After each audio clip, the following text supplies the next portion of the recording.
si Sinena, ilang taon na? Mag-14 ako. Mga na ko kaya hapit na dito akong birthday. Murag pag 39 years old and 12 months. Yawa kayo, pa man na 40.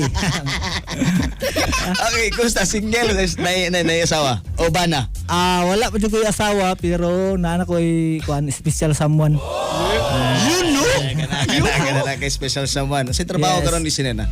Actually, akong trabaho, pareha po ni Idol Nuki Bliss, taga-adlaw, nag-hard work, nagkuan ko ron, na-demote ko, nag-janitor lang ko, messenger. Kana. At the same time, nagkuhan ba ka? Messenger lang to sir, nag-atog og insurance policy. Ganun nag-compose mo rin yung baki.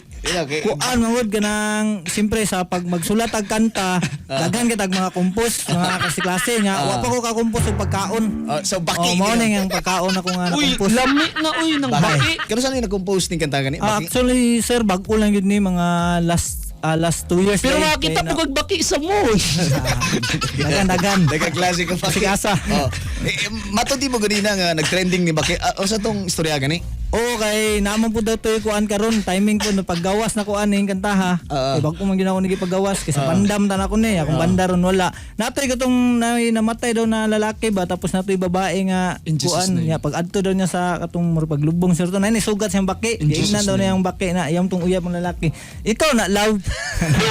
Ya na ano niya ko na trending to. Timing po do nga daghan pog nga kuan sa kong kanta. Ato paminawon ang baki ni Sinena. Live meron live.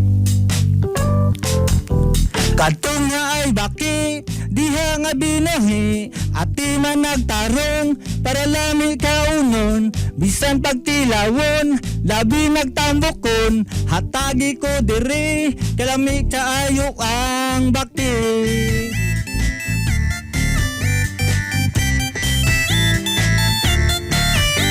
Pamahaw pa ni Udto, og panihapon, bisan pagabiing dako, hantod ka adlawon, pwede ka unon.